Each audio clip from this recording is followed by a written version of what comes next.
ये तुम देखते तुमको तो चौक जा लाइन ये सुबह से तीसरी बार सुना रही है अभी मेरे को रोड बंद थी ना वहां से पूरी तीसरी बार सुना रही है ऐसे आधी को सुना छोटी बार ऐसा टाइम जो है ना 5 साल में एक ही बार देखने को मिलता है। हाँ सही आधी को सुना रहा था अभी वो ये भी आई है न्यूज़ हम लोग अपने पापा को ढूंढने गए तो मिले ही नहीं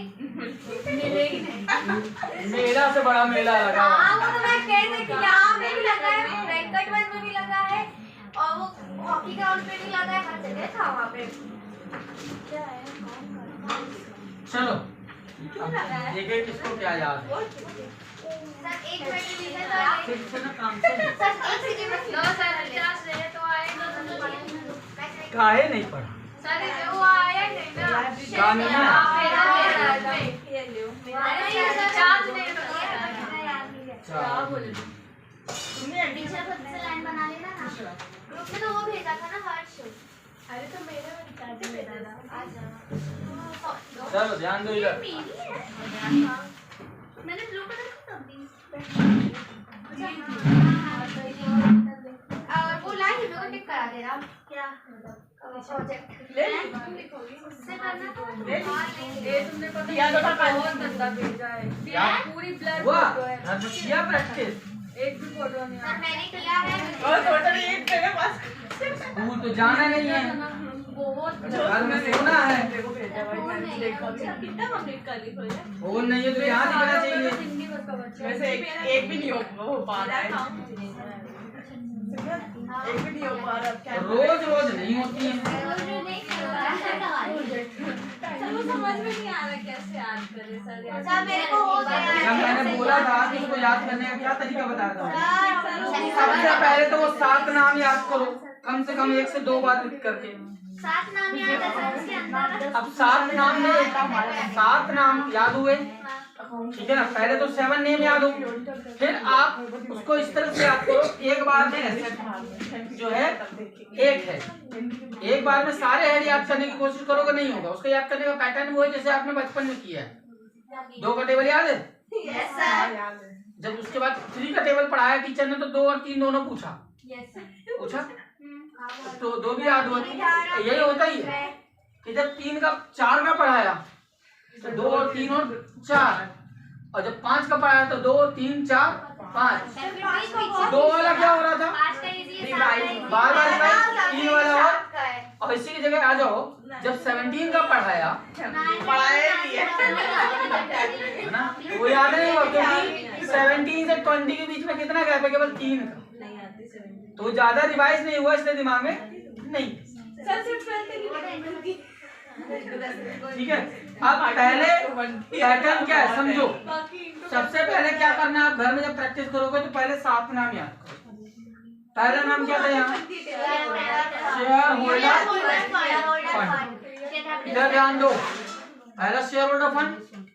सेकेंड क्या था शेयर मनी पेंडिंग अलॉटमेंट नहीं बताया था इसके अंदर कोई सब ग्रुप नहीं है। थर्ड क्या था नॉन करेंट लायबिलिटी और फोर्थ क्या था करंट लायबिलिटी करेक्ट। फिर मैंने बोला था इन्हीं दोनों से यहाँ पे पहले 2 ऑप्शन बन जाएंगे नॉन करेंट एसेट और करंट एसेट और यहाँ क्या था contingent liability and capital commitment. बताता हूँ कंटिजेंट लायबिलिटी का मतलब होता है आपने अपने नेट प्रॉफिट में से कुछ पैसा फ्यूचर में होने वाली अनसर्टेनिटी के लिए रिजर्व करके अलग रख दिया। कुछ लड़ाई नहीं हो रही उसकी पढ़ाई ठीक है ना। कंटिजेंट लायबिलिटी का मतलब फ्यूचर में जो कभी कोई प्रॉब्लम आ सकती है उसके लिए हम पैसा बचा के अलग से रख लेते हैं वो है कंटिजेंट। जस्ट लाइक कोविड अभी पिछले बैच में यही बात हो रही थी कि अगर कंपनियां जस्ट इमेजिन करो टाटा ठीक है ना या रिलायंस जो पिछले 70 साल 80 साल या 20 साल या 40 साल से कंपनी चल रही है हर साल अपने प्रॉफिट में का ज्यादा नहीं 0.5% अगर निकाले और कंटिजेंट लायबिलिटी के नाम से अलग रख दे कहीं डिपॉजिट कर दे या कहीं इन्वेस्ट कर दे तो 20 साल में वो पैसा क्या हो जाएगा, एक बिग अमाउंट हो जाएगा। और इस तरह की कोई अनसर्टेनिटी आएगी तो उससे पैसे निकाल के हम लेबर को पैसे दे सकते हैं और हमारी लेबर हमारे पास से छूटेगी नहीं। हम उस कह सकते हैं प्रॉब्लम से बाहर आउटकम हो सकते हैं। और फ्यूचर जब सब नॉर्मल हुआ तो फिर हमने जब लेबर की सैलरी देना चालू किया तो उससे थोड़ा अमाउंट कट करके वापस कंटिजेंसी को फुलफिल कर लो। जैसे अभी आपके घर में जब मान लो कोविड में हुआ तो घर के गुल्लक खाली हुए, बहुत सारे घरों में ये हुआ क्योंकि रेगुलर इनकम बंद है तो हमने अपनी सेविंग को खर्चा किया। गुल्लक नहीं, खाली वो गुल्लक नहीं, हमने अपनी सेविंग को यूज किया, ठीक है ना। अब जब सेविंग खत्म हुई, कोविड भी खत्म हुआ, देन अगेन इनकम स्टार्ट हुई, हमने वापस क्या चालू कर दिया, इनकम से सेविंग अगेन जनरेट करना शुरू कर दिया।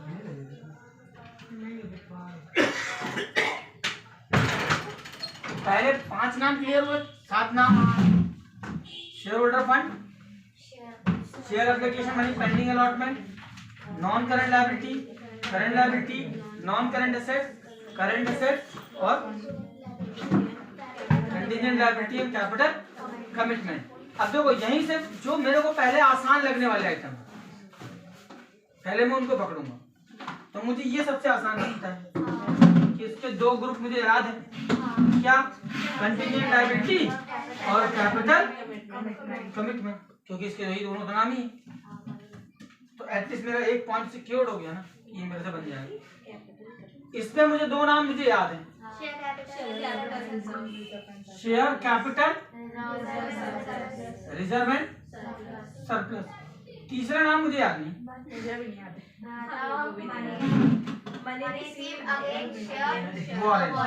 है ना।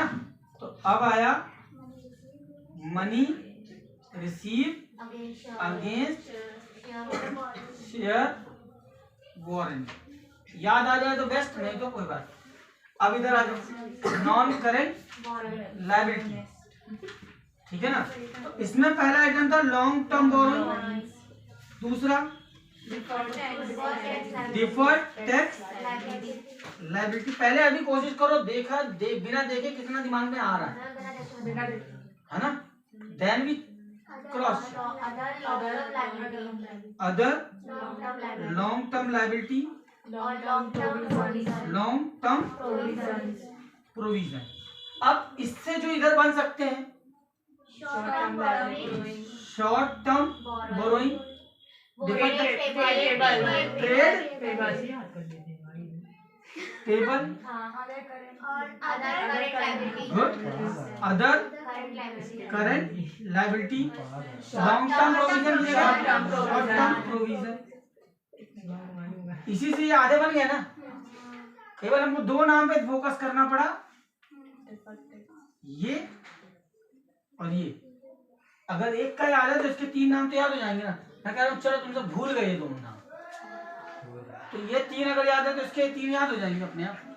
वहाँ लॉन्ग टर्म है, शॉर्ट टर्म है, ठीक। अगला क्या है, इधर आते हैं। तो इधर पहला आइटम तो मेरे को बड़े आराम से याद रहता है, फिक्स्ड एसेट। इसके 2 नाम है, इंटेंजिबल और इंटेंजिबल। अब ये थोड़ा प्रधान नाम है ना। तो अगर याद हो गए तो बेस्ट, नहीं तो इतने में अपना काम चल जाएगा। हमको अगर क्या लिखना है, कंप्लीट बैलेंस शीट डिस्क्राइब करनी है ना। तो अगर एक आध चीज भूलती भी है तो वो चलेगा, पर जो जनरली यूज होती है वो याद रहनी चाहिए। क्या था यहाँ, capital work in progress, intangible assets under development. अब देखो दोनों को मतलब समझो। कैपिटल वर्क इन प्रोग्रेस का मतलब क्या है, कैपिटल वर्क इन प्रोग्रेस से रिलेटेड है इससे, टेंजिबल से। जो आप पूंजी लगाते हो बिजनेस में, उससे आप क्या खरीदते हो, एसेट। मैं 2 करोड़ लगा के बिजनेस चालू कर रहा हूँ तो 2 करोड़ हमें हो सकता है 1 करोड़ का मशीन लगा, 50 लाख का इंफ्रास्ट्रक्चर बनाऊं और 50 लाख रुपए का रॉ मटेरियल लगाकर बिजनेस चालू करूं, 2 लाख पूरा हो जाएगा। तो मैंने 1.5 लाख रुपए 1.5 करोड़ रुपए कहाँ लगा दिया, कैपिटल बनाने में, यानी पूंजी बनाने में, एसेट्स बनाने में, करेक्ट। तो यहाँ क्या बोल रहा है, जो एसेट्स है यहाँ वो एसेट्स है जो पूरी तरह से बन के तैयार, यानी बिल्डिंग बन के रेडी, लेकिन दूसरी बिल्डिंग बन रही है तो वो क्या कहलाएगी, कैपिटल वर्क इन प्रोग्रेस। वो बिल्डिंग जो अभी बन के तैयार हो रही है, जैसे वो बन के तैयार हो जाएगी तो वो कहाँ मूव कर जाएगी। जस्ट लाइक बिट्स कॉलेज में बात करें तो 6 बिल्डिंग रेडी, तो वो कहाँ क्या कहलाएगा, टेंजिबल एसेट्स। एक स्पोर्ट्स कॉम्प्लेक्स बन रहा है अभी, तो वो क्या कहलाएगा, कैपिटल वर्क इन प्रोग्रेस। बात समझ में आई। दूसरा इस पे आ जाओ, ये रिलेट करता है इससे। ये इनटेंजिबल एसेट्स क्या है, patent, trademark, copyright, goodwill, software. Just imagine करो माइक्रोसॉफ्ट, तो माइक्रोसॉफ्ट का जो इस समय चल रहा है विंडोज 11 वर्जन, विंडोज 11, तो वो क्या है, इनटेंजिबल एसेट्स है जो कि बन चुकी है। विंडोज 12 अभी बन रहा है, तो वो किसमें चला जाएगा, इनटेंजिबल एसेट अंडर डेवलपमेंट। अभी वो डेवलपमेंट के फेज में है, अभी वो बन के रेडी हुआ नहीं। जैसे ही विंडोज 12 बन के तैयार हुआ वो कहाँ इन्वॉल्व हो जाएगा, इंटेंजिबल में, और यहाँ पे कुछ नया डेवलपमेंट प्रोसेस चालू हो जाएगा। मान लो मैं साइंटिस्ट हूँ, तो मैंने क्या किया, एक फॉर्मूला बनाया और उस फॉर्मूले को पेटेंट करने के लिए भेजा, तो वो पेटेंट आने में 6 महीना लग रहा है, तो वो किस में जाएगा, इनटेंजिबल एसेट्स अंडर डेवलपमेंट। अभी डेवलपमेंट फेज पे है, उसके पहले से मेरे पास 2 पेटेंट ऑलरेडी हैं, तो वो कहलाएंगे इंटेंजिबल एसेट्स। तो ये चारों एक दूसरे से इंटरकनेक्टेड हैं, ये वाला टेंजिबल से और ये वाला इनटेंजिबल से। और क्या नाम है इस पे, नॉन करंट इन्वेस्टमेंट, उसका है अलग से लिखिए। इसमें पूरे हो गए। अब आ गया इसमें दूसरा, नॉन करंट एसेट, इन्वेस्टमेंट है, नॉन करंट इन्वेस्टमेंट। तीसरा डिफर्ड टैक्स एसेट होगा, डिफर्ड टैक्स एसेट्स। देखो ये कहाँ से आया, डिफर्ड टैक्स लायबिलिटी का बन गया यहाँ पे डिफर्ड टैक्स एसेट। अभी लायबिलिटी क्या है, एसेट्स क्या, समझो। डिफर्ड टैक्स लायबिलिटी का मतलब है वो टैक्स की लायबिलिटी जो डिसाइड तो हो गई है पर आपने अभी तक पे नहीं किया। जैसे एग्जांपल ले रहा हूँ, मान लो आपकी कंपनी 10 साल पुरानी है, तो गवर्नमेंट को मालूम है ना पिछले साल तुमने कितना टैक्स दिया, मालूम है कि भाई तुमने पिछले साल 2 करोड़ का टैक्स जमा किया, ठीक। तो यानी तुम्हारी इस साल की टैक्स लायबिलिटी क्या होगी, मिनिमम 2 करोड़ तो आएगी अगर बिजनेस ग्रोइंग है तो 2 करोड़ तुम्हारी टैक्स लायबिलिटी बन चुकी है। अब जितना पे करते जाओगे ये कम होता जाएगा। अब अगर आपने एक्स्ट्रा टैक्स पे कर दिया है तो वो क्या हो गया, डिफर्ड टैक्स एसेट। अब मान लो हमने 2 करोड़ पे कर दिया और इस साल हमारा बिजनेस डाउन गया और टैक्स लायबिलिटी हमारी बन रही है 1.5 करोड़, तो 0.5 करोड़ क्या हो जाएगा, एसेट में बदल जाएगा जो गवर्नमेंट आपको वापस करेगी, क्योंकि वो पैसा गवर्नमेंट के पास आपका एक्स्ट्रा जमा है। मान लो मैं इनकम टैक्स भर रहा हूँ 2000 रुपया हर साल और इस साल मैंने 4000 ऑलरेडी भर दिया, पर साल के अंत में जब हिसाब किताब हुआ तो पता चला कि मेरा इनकम टैक्स 3000 ही बनता है, तो मेरा 1000 एक्स्ट्रा जमा है ना, तो 1000 को विद इंटरेस्ट गवर्नमेंट मुझे वापस करेगी। तो वो जो 1000 है वो ये गवर्नमेंट के ऊपर डिपेंड है, मेन जनरली 6% या 7% होता है। इतना क्लियर है, डिफर्ड टैक्स एसेट्स। अगला क्या था, अदर नॉन करेंट एसेट्स। ये दोनों नाम तुमको यहाँ से मिल रहे हैं, अदर और ये डिफर्ड, ठीक है। और कहाँ से क्या आया, long term loan and advance, ये भी तुमको मिल रहा है। Long term borrowing, long term borrowing बोलो या लॉन्ग टर्म लोन बोलो, सेम चीज है। यहाँ पे लॉन्ग टर्म लोन साथ में क्या जुड़ गया, एडवांस, क्योंकि एसेट है, आपने अपने एम्प्लॉय को घर बनाने के लिए पैसा दे दिया। होता है बड़े बड़े ऑर्गेनाइजेशन में, भाई मान लो कोई एम्प्लॉय है हमारे यहाँ 10 साल पुराना है या 20 साल पुराना है, वो बैंक से कर्जा लेने जाएगा तो उसको इंटरेस्ट पे करना पड़ेगा, कंपनी ने क्या सपोर्ट कर दिया कि तुम जितना बैंक से पैसा लेने वाले हो बैंक से मत लो, कंपनी आपको उतना ही लोन दे रही है, इंटरेस्ट नहीं लेगी, जो भी आपकी सैलरी है उसमें पर मंथ के हिसाब से कट होता जाएगा। तो एम्प्लॉय तो वैसे ही मार्केट से अगर लोन लेता बैंक से तो इंस्टॉलमेंट तो भरता ना विद इंटरेस्ट, और यहाँ वो भर रहा है विदाउट इंटरेस्ट। तो एम्प्लॉय का घर भी बन गया। सबसे इम्पोर्टेंट, ऐसा पैसा किस एम्प्लॉय को कंपनी देगी, मालूम है हमारे लिए यूजफुल है, लॉन्ग टर्म रहेगा, और एक बात का डर भी है अंदर कि अगर ये छोड़ के चला गया तो कंपनी को घाटा होगा, तो उसको 10 साल के लिए फंसा लो।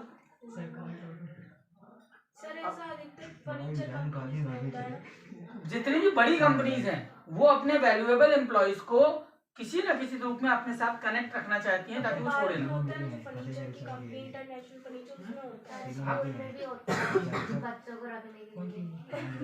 वो ये थोड़ी कराएगा, वो ये नहीं कराता ना। तो ये लॉन्ग टर्म लोन कौन सा है जो हमने एज अ कंपनी अपने एम्प्लॉय को दिया है, ठीक है ना। ये एक जगह और यूज होता है, जैसे मान लो विट्स कॉलेज है, जो विट्स कॉलेज में जहाँ काम करता हूँ वही एग्जाम्पल उठाऊंगा, आपको थोड़ी मालूम है कि केस क्या हो रहा है। एग्जाम्पल देता हूँ, ध्यान से समझना। जैसे विट्स है, पहले स्टार्ट हुआ था VITS, VITS college of sorry Vindhya institute of technology and science. वो धीरे धीरे ग्रो करा, ठीक है ना। उसके बाद विट्स ने डिसाइड किया कि हमको MBA ओपन करना, ठीक है ना। तो विट्स का जो MBA ओपन हुआ वो विट्स में ओपन नहीं हुआ, उसका अलग कॉलेज है, VIMR, Vindhya institute of management and research. अब इस कॉलेज को खोलने के लिए पैसा कहाँ से आया, आपने दिया होगा। विट्स ने इसको क्या दिया, कर्जा। लोन है, ऑनर वही है ना, अकाउंट तो अलग अलग है। अब जस्ट इमेजिन अगर पूरी एक ही जगह सारे कोर्स खोलेंगे तो हमारा नेट प्रॉफिट बहुत हाई हो जाएगा। अब हमने 2 अलग अलग अकाउंट बना दिए, इसके प्रॉफिट पे उसके अकॉर्डिंग टैक्स लगेगा, इसके प्रॉफिट पे इसके अकॉर्डिंग लगेगा। अब दिखा क्या दिया, इसने इसको कर्जा दिया, ब्लैक मनी कमाई, ठीक है ना, इसने इसको कर्ज दिया। तो ये कब तक टैक्स देने लायक नहीं होगा, जब तक ये इसका कर्जा नहीं चुका देता। तो 10 साल की कहानी तो बन गई, टैक्स बच गया, अपना ही पैसा ले रहे हैं, इधर से निकाला। फिर बोले BCom भी खोलना है, BBA भी खोलना है, BCA भी खोलना है, BSc भी खोलना है, इसमें नहीं खोल सकता, एक नया कॉलेज खोल दूं। उसको भी पैसा किसने दिया, हाँ उसी कैंपस में।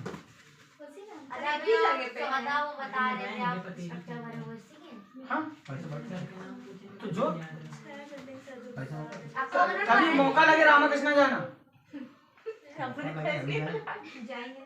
यहाँ ऐसे बना हुआ है सी से, ठीक है ना। यहाँ लॉ कॉलेज है, यहाँ कॉमर्स है, यहाँ B.Ed है, और ऊपर वाले फ्लोर में अलग है। अच्छा उल्टा सी है,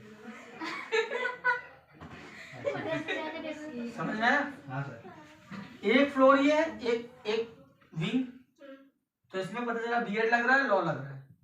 एक फ्लोर में B.Ed कॉलेज का बोर्ड टंगा है, दूसरे फ्लोर में लॉ कॉलेज का बोर्ड टंगा है। इधर आए तो इधर कॉमर्स एंड साइंस का बोर्ड टंगा है, तो इधर जाओगे तो फार्मेसी का बोर्ड टंगा है। यहाँ से एंट्री ना करोगे कहा, समझ में आया। तो हुआ क्या होगा, पहला एक कॉलेज खुला होगा, उससे जो इनकम आई उसने दूसरे को दिया, तीसरे को दिया, चौथे को दिया, तो इस पैसा सर्कल में घूम रहा है। तो वो कहाँ से जा रहा है, इधर हमने एडवांस दिया और फिर धीरे धीरे वो एडवांस पे,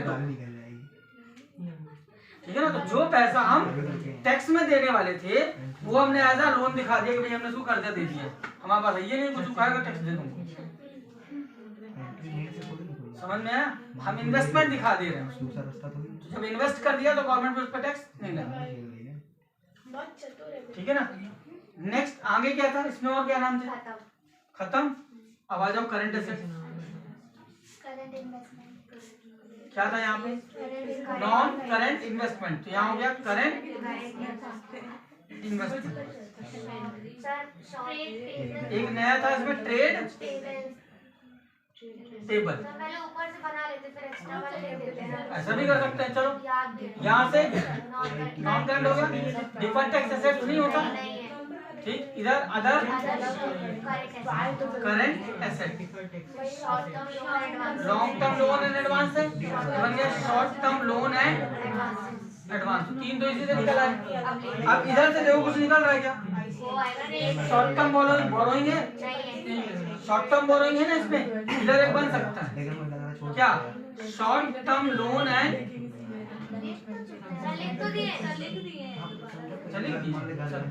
और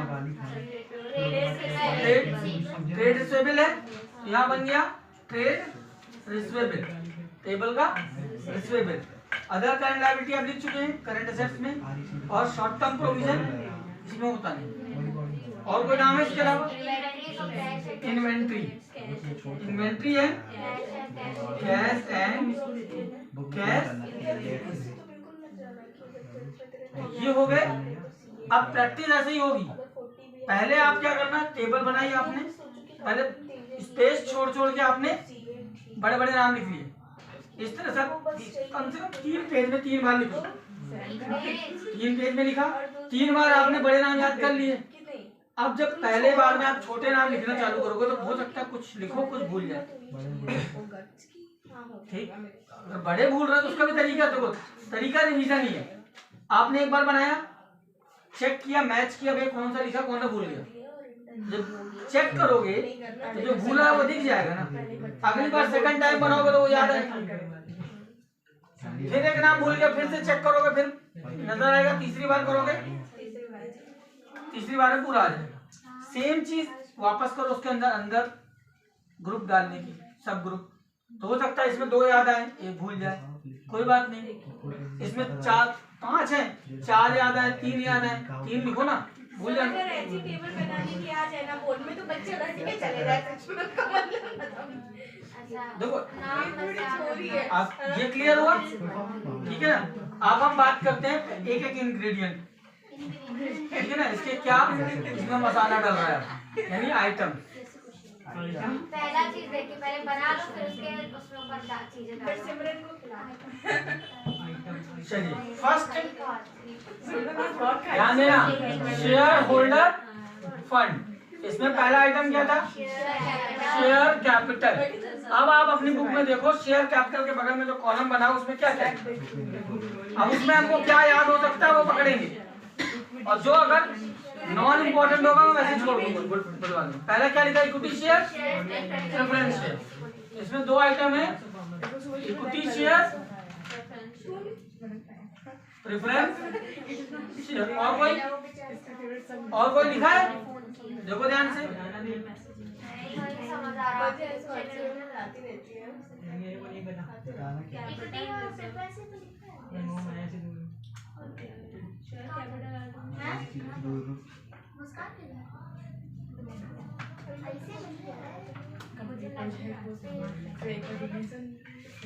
पहला क्या लिखा? Equity share capital and preference share capital R shown separately, लिखा है ना, इन दोनों को अलग अलग दिखाया जाता है। अब आ जाओ दूसरा क्या लिखा? Reserve and surplus. अब इसमें देखो 8 नाम लिखे हैं, 8 9 क्या लिखा है? Capital reserve.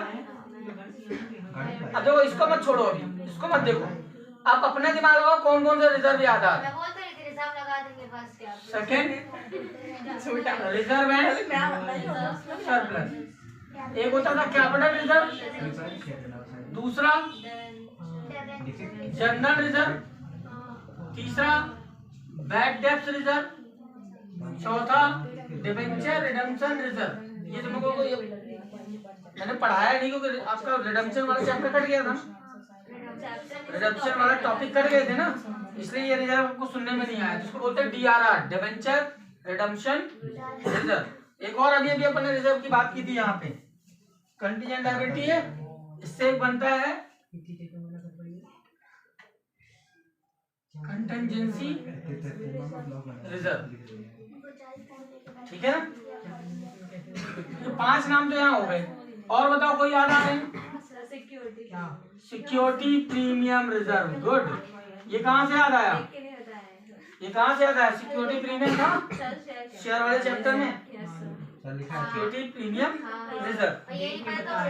अब देखो मेरे को 5 नॉर्मली याद आ रहे हैं। हो सकता है ये वाला नाम नया है तो ये नाम याद ना आए, हो सकता है।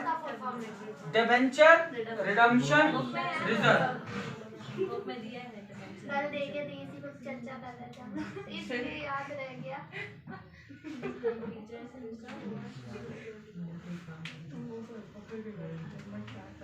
Debenture redemption reserve.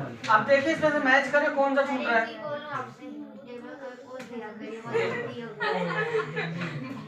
कल पेपर में ऐड करवा, पहला क्या है कैपिटल रिजर्व, दूसरा कैपिटल रिडम्पशन रिजर्व। हमने यहाँ डिबेंचर रिडम्पशन रिजर्व लिखा है, यहाँ एक बन गया capital redemption reserve, revaluation reserve. Revaluation reserve है और क्या है, डिबेंचर रिडम्पशन सिक्योरिटी प्रीमियम अपन लिख लिया, share option outstanding account, other reserve, restricted to general reserve, surplus etcetera. फिर हमारे काम का ये। अब देखो एग्जाम में क्या आ सकता है, 2 तरीके से क्वेश्चन बताया जाएगा। हेड आएगा, उसके आइटम बताओ, ये आइटम आएंगे तो उसके हेड बताओ, ठीक। अगर आइटम हेड आता है, आइटम पूछता है ना, तो आपसे ये नहीं बोलेगा कि सारे आइटम लिखने। 4 हेड आएंगे, चारों हेड के 2-2 आइटम आपको बताने। तो अब आपको 2 आइटम इसमें क्या बना आसानी से याद हो सकते हैं, कैपिटल रिजर्व, जनरल रिजर्व, है ना। ये पूछ सकता है, आइटम दे दे, पूछे किस हेड में जा रहा है, तो आप किस हेड में जा रहे हैं।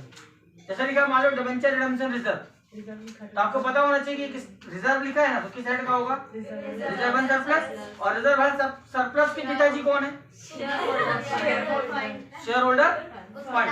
ध्यान दो, ये हेड, ये दोनों सब हेड, और इन दोनों उसके समझ में आया। बेटे का नाम अगर दिया गया तो पूछा जाएगा तुम्हारे दादाजी कौन थे, पापा कौन थे, है ना। पापा का नाम दे दिया तो पूछेगा तुम्हारे खानदान में आगे कौन होगा, ये बताओ, ठीक है ना। अगर बोल दिया एक्सप्लेन शेयर होल्डर फंड, तो there are 3 head, share capital, reserve and surplus,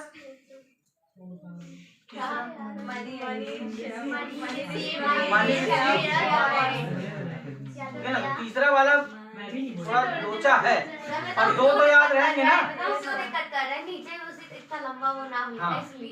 कोई दिक्कत नहीं, 2 तो याद रहेंगी ना। अब शेयर में इक्विटी और प्रेफरेंस, ठीक है ना। और रिजर्व में अगर नहीं याद है तो 2-3 नाम आराम से याद हो जाएंगे, capital reserve, general reserve, capital redemption reserve, debenture redemption reserve और बैड डेब्ट रिजर्व। 5 नाम तो बड़े आसान है याद होने वाले। तो 2 ही आ रहा है ना, 2 आने, ठीक है, कैपिटल और तो 2 पॉइंट।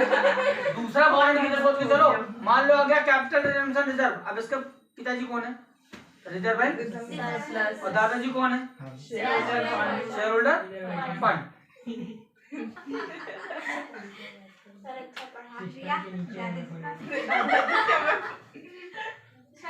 तीसरा क्या था,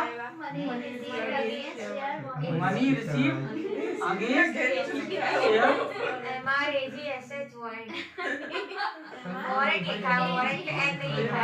यहाँ कोई आइटम नहीं, तो यानी इसके ना तो आप वो पूछ सकता है आपसे इसके लड़का कौन है, जब लड़का नहीं तो आप पूछेगा तुम्हारा बेटा पिताजी कौन है, वो दादाजी पूछ सकता है, दादाजी नहीं पूछेगा ना, उतना नहीं पूछता।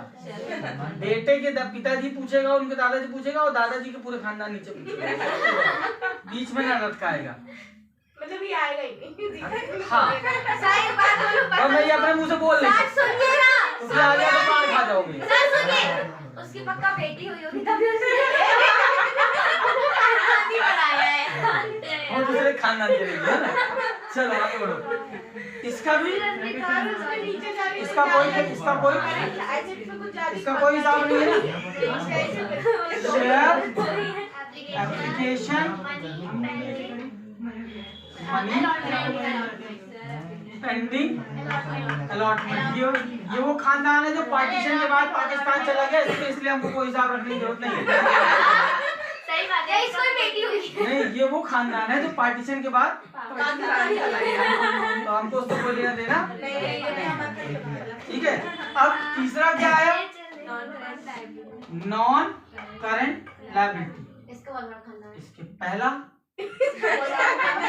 लड़का पाकिस्तान से क्या क्या लॉन्ग टर्म बोरोइंग या लॉन्ग टर्म लायबिलिटी। पहला बड़ा बेटा है इसका डिबेंचर। नाम भी कितना अच्छा है।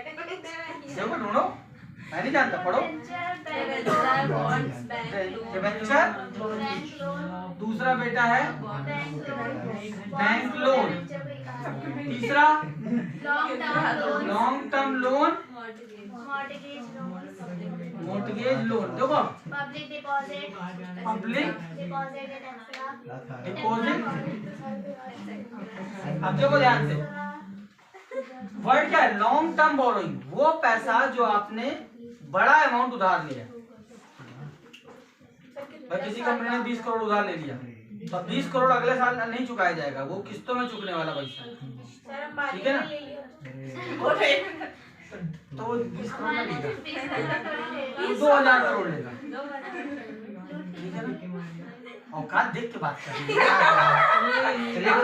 राजेश अग्रवाल ने लोन लिया, बोले 20,000 ले हैं, ऐसे ज्यादा औकात नहीं है, ठीक है? क्योंकि 20,000 चुकाने में उनको साल भर लगेगा, 2,000 रुपए चुकाने में। चलो ध्यान दो, पहला डिबेंचर, सेकंड बैंक लोन। ये दो नाम नॉर्मल है। अब ये जो नाम निकला है ना, वो इसी बैंक लोन से निकला है, समझो।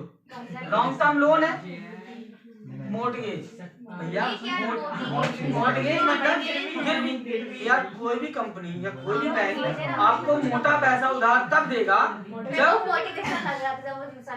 समझो, जब कोई बैंक आपको मोटा पैसा उधार दे रहा है, बड़ा अमाउंट दे रहा है, नोट मोटा ना हो गया है, पैसा ज्यादा हो गया, उस केस में क्या होगा? कंपनी या बैंक आपसे कुछ गिरवी रखेगी। तो कई बार जो बैंक लोन है वो विदाउट गारंटी होता है, पर अमाउंट बड़ा होता है, वो रेपुटेशन के बेस पे मिल जाता है, और कई बार आपको कुछ गिरवी रखना पड़ता है। तो दोनों अलग अलग वैरायटी हो गई। इसी को आप बोल सकते हो अनसिक्योर्ड लोन और ये सिक्योर्ड लोन। सर तो किसी का आपने बताया अपनी प्रॉपर्टी, दूसरे की नहीं। और पब्लिक डिपॉजिट का मतलब गवर्नमेंट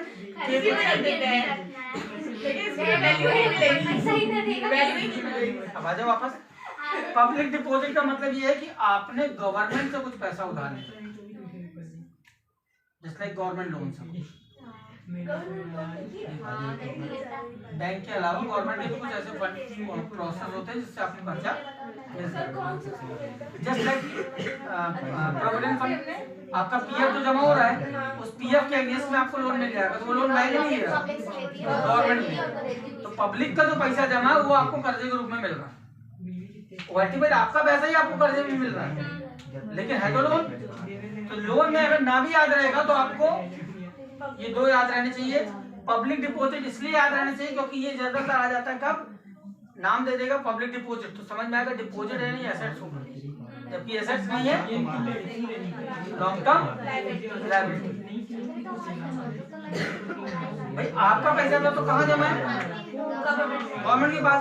तो आपको कब मिलना है? जब आप 60 साल के हो, और आपको पहले चाहिए है तो ऐसा लोन लो। तो हमने आपसे एक होती है सेविंग, समझना बात, एक होता है सेविंग, एक होता है फोर्स सेविंग। गवर्नमेंट को मालूम है कि इस आदमी की 10,000 तनख्वाह है, ये कमाते कमाते कमाते मर जाएगा, लेकिन बुढ़ापे में कुछ ना बचा पाएगा। तो गवर्नमेंट ने क्या किया? बोले प्रोविडेंट फंड का रूल, 12.5% इसकी सैलरी से कट करो, 12.5% कौन मिलेगा? इसने जॉब दी है, कुल मिला के कितना हो गया? 25%। वो 25% पैसा गवर्नमेंट अपने पास रखेगी, हर महीने वो पैसा इकट्ठा हो रहा है, जब आप 60 साल के हो गए तो वो पैसा हम आपको दे देंगे रिटायरमेंट में। गवर्नमेंट में भी यही होता है। मिलाती है गवर्नमेंट नहीं मिलाती, वो गवर्नमेंट एम्प्लॉय के लिए। गवर्नमेंट एम्प्लॉय के लिए एम्प्लॉयर कौन हुआ? गवर्नमेंट हुआ ना। प्राइवेट एम्प्लॉय के लिए एम्प्लॉयर कौन हुआ? प्राइवेट वाला मिलाएगा, गवर्नमेंट मिलाएगी। बात समझ में आ रही है? तो ये क्या होता है? फोर्स सेविंग होती है। आपसे हम जबरदस्ती आपसे बचत करा रहे हैं। तुम ये मान के चलो कि तुम्हारी तनख्वाह 8,500 ही है, ये ना मानो कि 10,000 है, उसमें खर्चा चलाओ। बाकी ये बचत है किस लिए? बुढ़ापे में काम। ठीक, डन, क्लियर हुआ? तो इसीलिए गवर्नमेंट जो पैसा आपसे जबरदस्ती सेव कराई है ना, तो वो ये नहीं चाहती कि तुम छोटे छोटी सी इमरजेंसी को पैसा निकाल के बर्बाद कर दो, भविष्य में जब बुढ़ापे में चाहिए तो पैसे न बचे। तो गवर्नमेंट क्या बोल रही है? भैया अगर चाहिए ना तो ऐसा लोन ले लो, और फिर जो तुम्हारी सैलरी भी कट होगी उससे हम वापस लेंगे। तो जो अभी 8.5 मिल रहा था अब वो 7.5 मिलेगा, क्योंकि वो जो जमा होना है वो तो कटेगा ही, और जो लोन ले लिया वो भी कटेगा। अरे घर वालों को मिलेगा ना मिलेगा, मिलेगा। ये लोग बात ये कर रहे हैं कि एक आदमी की जो गवर्नमेंट जॉब नहीं सर, कुछ और हाँ बताइए बताइए। उसके लड़के लोग सोचे कि अगर ये टपक जाएगा तो हमको नौकरी मिल जाएगी। एक बात बताओ, एक गवर्नमेंट का रूल आया था 2005 में, जितने गवर्नमेंट लोग उनको कुछ नहीं मिलेगा, पेंशन ना जॉब, पेंशन अब कोई फायदा नहीं, गवर्नमेंट हो गई है। उसका रीजन पेंशन क्यों बंद की हुआ? वो नहीं मालूम पर हुआ है ना, है। उस पर कल बात करें। चलो कल बोलते हैं छुट्टी। ठीक है ना? कौन से टाइम पे? आज तक के लिए देना है, बाकी कल बिजनेस स्टडी निकालो। अब ध्यान दो, आपके पास ये कार्यक्रम है जो आपको कल, इसमें से मैं कुछ भी कहीं से भी पूछ लूंगा, किसी से भी किसी से पूछ सकता हूँ कि भैया नॉन करंट एसेट्स के 2 नाम बताओ, 2 सब हेड बताओ, या फलाना सब हेड का 2 नाम बताओ। सर ये कहाँ है? सर ये जरूर याद हो जाएगा। चलो फोटो किसी ग्रुप में डालो जल्दी से, ये आगे बढ़े। आप हटे आगे तब ना। बिजनेस स्टडी जानवी ग्रुप में डालोगी? तुम्हें किस पे डाल दो? नहीं और वो लोग डालते हैं। तो दिल्ली चीज दी है सर ये फोटो। हाँ फॉलो हो जाती है, पता नहीं क्यों बात कहाँ चला गया। देखो इधर। हाँ तुम्हारी इसमें क्लियर है। है तुम लिंक बताओ। और जो मतलब अब तक बोल रहे हैं व्हाट्सएप में क्यों होती है मेरे को नहीं मालूम। तो व्हाट्सएप में वही जाती क्या है?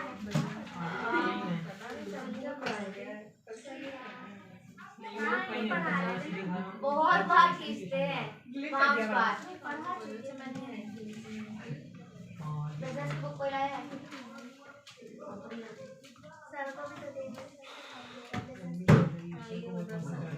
मेरी बेचारी आवारा हो गई। कोई राती में खाई देगा। हाँ रजी ना बिक जाएगी। तेरे से काम है तो बोलूँगी। वो कितने दे रहे हो? 10 रुपये दे रहे थे।